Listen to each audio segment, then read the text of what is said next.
Good evening and welcome to True Dugman Encounters. I'm your host, Marvin Allen. If you or anybody that you've known have had a sighting or encounter and would like for me to share it on my channel, then please contact me. I would love to hear from you. Don't forget to like, comment, and share. Like, comment, and subscribe. As you all know, I have gone back out in the field a couple of days ago. Um, and funny thing about that is, I I heard a sound like you know how some people hear that sound about these things be making a noise like a woman screaming and being tortured. Well, mind you, early that day I was just filming you know some of the woods, and how far I go back, and some of the trees and the way some of them was bent. I did post that on the page. Um, During this time, when it was almost getting dark, it was still light outside. I had my niece over there with me, but this was a different spot from where I heard the noise. Now, my niece had walked it down, I'm gonna say probably about 20 feet, 25 feet from me. She wasn't far. She was standing and, looking just like I was looking. And I noticed her stern to her right, but on an angle, and she didn't say nothing at first. So I paid it no attention, and I continue to look inside the wood line to see what I could see. All of a sudden, she comes up there running to me. Uncle man, Uncle man, Uncle man, let's go, let's go, let's go. I'm like, what's wrong, what's wrong? She said, I seen one of them things over there standing by that big tree. And mind you, now I walks down there and I look, but I don't see nothing. I said, well, what did you see? She said that this thing was standing up on his back legs. And these are her words. She said it was wiping its face with its hands, not a paw, with his hands. I said, you say hands? She said, yes, Uncle man, hands. It had fingers with these long nails. She called them nails. He said it had long nails on them too. Because she's smart. You know, she's real smart, and she's 14 years old, so she know what she saw and she know what she seen. So she said, I'm ready to go. I'm ready to go. Let's go. So, of course, I takes her home. I walks her home. Now, mind you, later on that night, I goes back. I goes back to this spot, you know, and it's dark. Now, I'm going to tell you the crazy part. For some reason, my recorder stopped working on my phone. My camera stopped working on my phone. And this was during the time I was hearing those sounds, which sounded like a woman being tortured. And this thing had to last for at least 30 to 35 minutes. At least 30 to 35 minutes. Now, everywhere I would move, those sounds would follow me. Like if I go to my right, it would follow me. My left, it would follow me. If I go back and stop in the middle, it would follow me and stop on a dime. And I don't know what made me say this, but I kept saying, "Are you all right? Are you all right?" And it would continue to make those horrible sounds again. And I would say, "Are you okay? Are you okay?" And it would make those sounds again. And then I said, "Well, come on out, so I could help you." When I said that, that's when you can hear the sticks, the leaves crack, crunch, splat. That's when you can hear all this stuff coming towards me in my direction, towards the front of that tree line. I starts to back up. I back all the way up. I back all the way up. And I stop. And that's when this thing stopped. I walks to my right. It walks to the right. And it stopped. The eye shine goes from high to low. And it just stood there, sat there, squatted there, and stared right at me. After about 5 to 10 minutes, that's when I leave. So I decided I'm going to go back out there. But a lot of people telling me don't do no night investigation. Now, I got an encounter for y'all. And this one comes out of Pennsylvania. And it's all my encounters, mean something to me because I be so happy just to get them, just to talk to these people and just to help them. As you know, anonymity means a lot to me, and I breaks that for no one. So without further ado, let's jump right into this encounter. Now this encounter right here, it happens in Kane, Pennsylvania, near Johnsonburg, Pennsylvania. And it happened in a state park, which the eyewitness didn't want me to share it. But he said it happened in a state park up there. So, my eyewitness had a cousin, they used to do everything together, ride bikes, fish, hunt, all those things. So, one day, he calls up his cousin and he said, "You want to go for a walk, like a hike, walk the trails?" So his cousin said, yeah, we can do that. So the cousin come over and, they drives out to the state park. They park and they continue to go inside the park and they walk around. And they finds this trail that they take.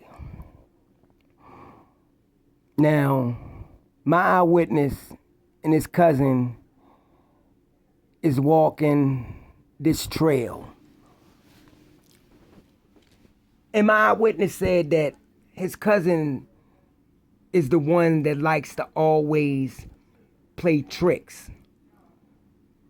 Now, at this time, I didn't know it at first. But I was in front and my cousin was in back. And all of a sudden, I hear what sounded like something or somebody throwing something. It would hit the ground, boom. And my cousin would say, what was that? It's like somebody throwing something at us. So I yelled out, "Man, come on now, before you hit somebody with those rocks. I don't know. I just threw that out there and saying it. So my cousin did it again. And when she do it this time, turns around and I catches her. I said, see, you play too much. I told you, stop doing that. And she said, I was only playing with you. He was like, I know, you always doing that. You always playing too much. Stop. So, mind you, I didn't know that she was carrying around rocks in her jacket pocket, So anyways, we continue to walk this trail.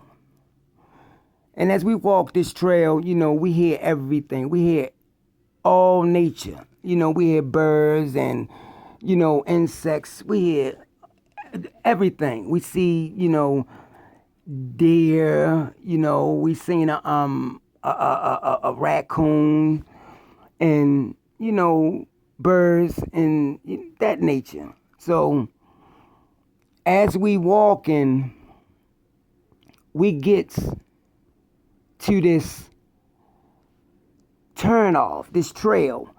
This trail breaks off to its left.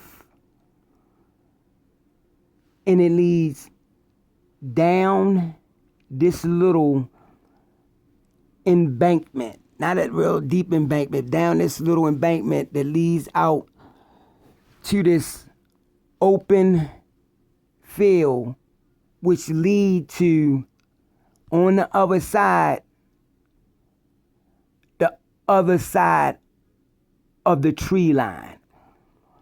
So we standing there, and I said, you want to take this, trail and go out and go it on the other side? So my cousin said, you sure you don't want to just go straight?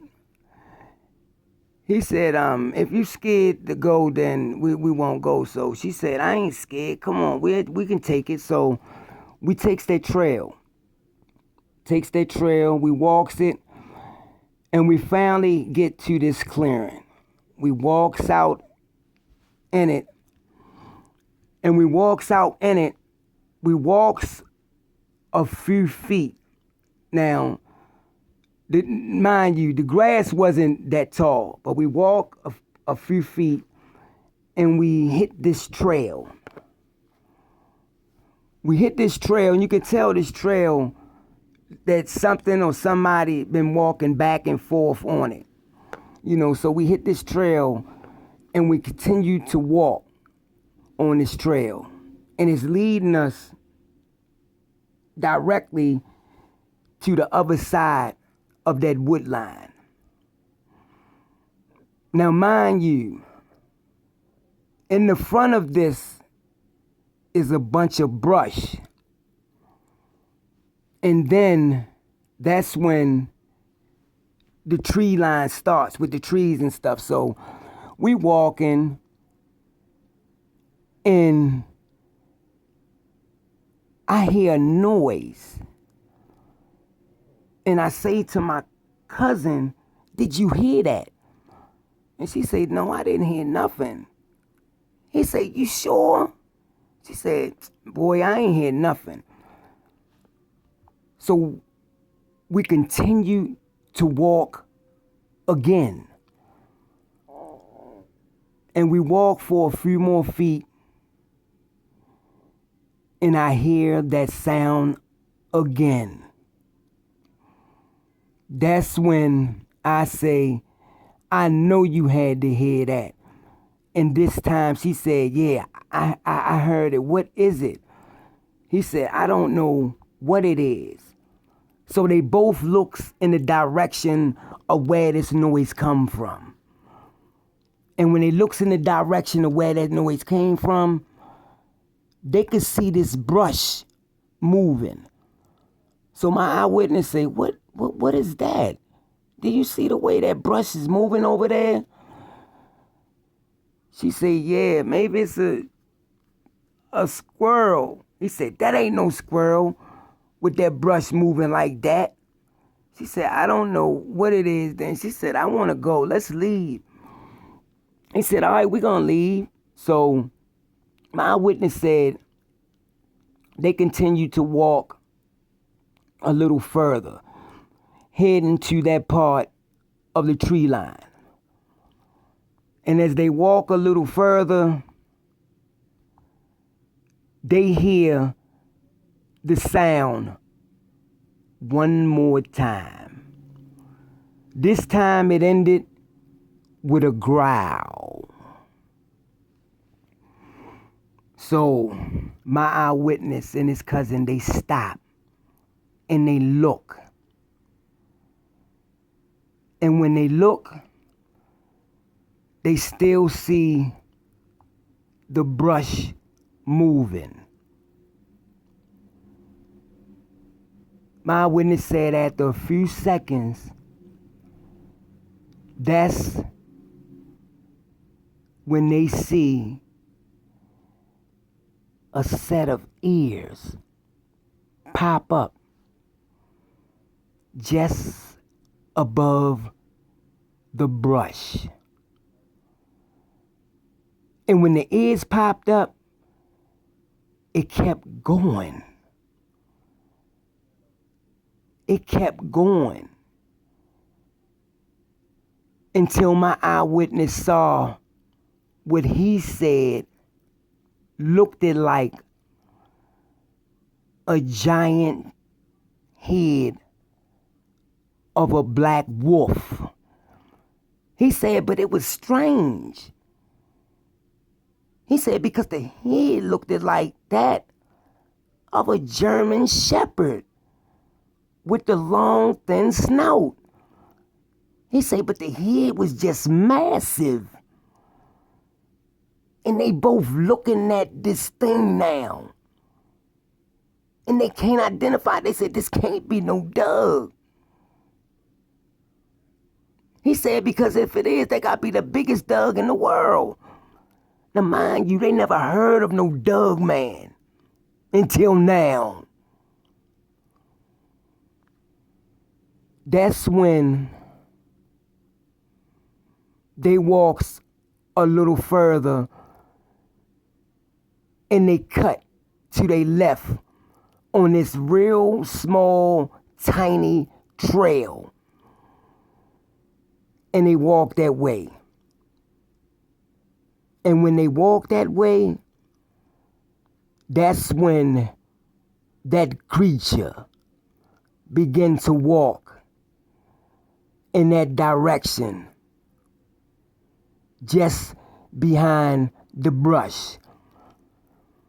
Now, mind you, that brush is not small. My eyewitness said the brush had to be at least 6 feet or 6 and some change. And he said that the head of this creature was looking over top of it because it's on all fours. And it's watching them as it walks. So my eyewitness and his cousin continued to walk. My eyewitness said just up ahead was an opening. It was an opening where this thing had to come out and show itself. So my eyewitness walked, this thing walking. He said, but for some reason, this creature stopped at the beginning of that opening. It didn't take another step. It didn't move. So my eyewitness standing there like, why this thing just didn't keep walking? So my eyewitness continued to walk in that direction. He said, and when he looks back, he see this creature leap so fast over on the other side of that brush. He never seen nothing like that before in his life.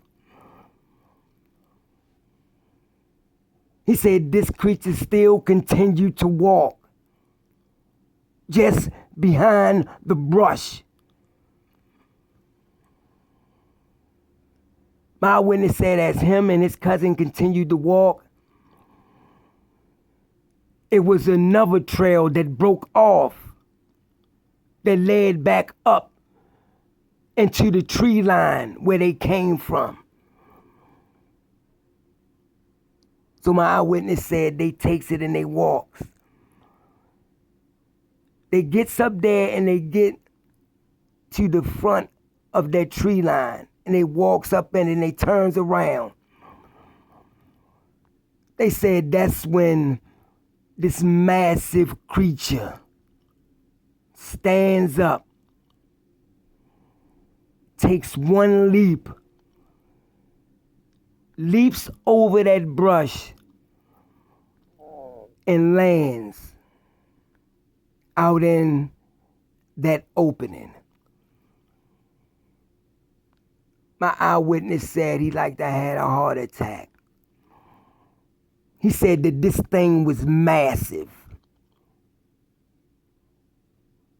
Large head, broad shoulders, massive chest, legs with muscles in them. He said you could see the muscle definition in his arms.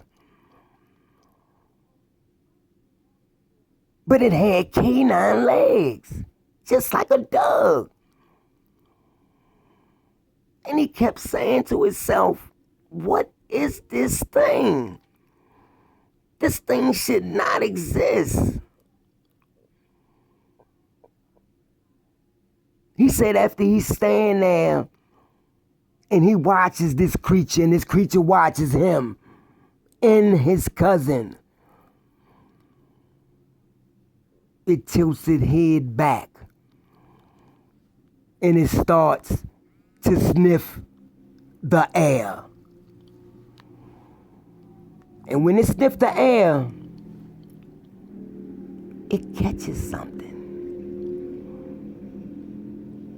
It catches the scent of something. Because now it's acting weird and erratically. It's acting strange. He said this thing sniffing the air. It sniffs the air. It picks up on something. But my eyewitness said he don't know what. So my eyewitness and his cousin, they still standing there. Just a few feet up inside the tree line. My eyewitness said after this creature stopped sniffing the air,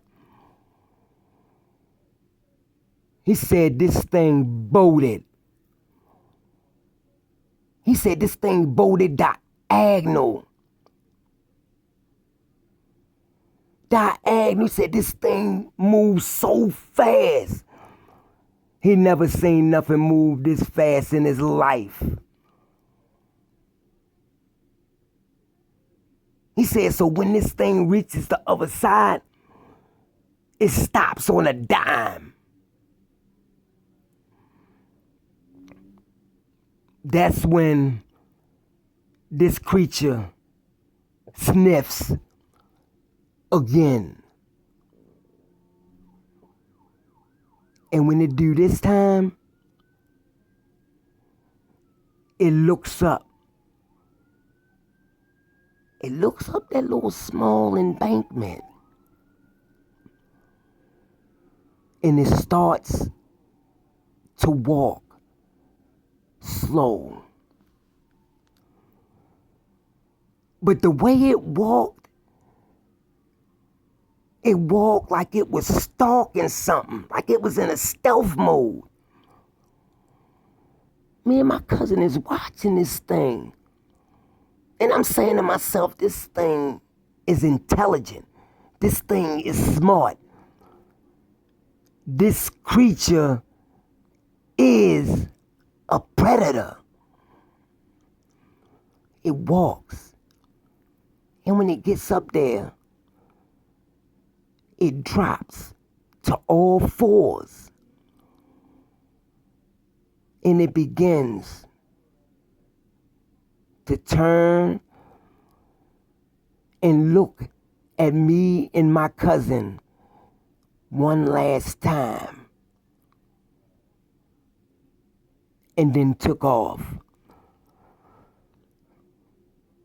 Me and my cousin left, got home. We talked about it, saying, is we gonna ever tell anybody about this, and things about what we do? And they didn't. They kept it in until I got this story. And I'm grateful because these creatures are everywhere. And then this one was so massive, it was just so intelligent. But as always, I'm gonna give that to y'all. I'm gonna upload it and get ready for the next true Dugman encounters.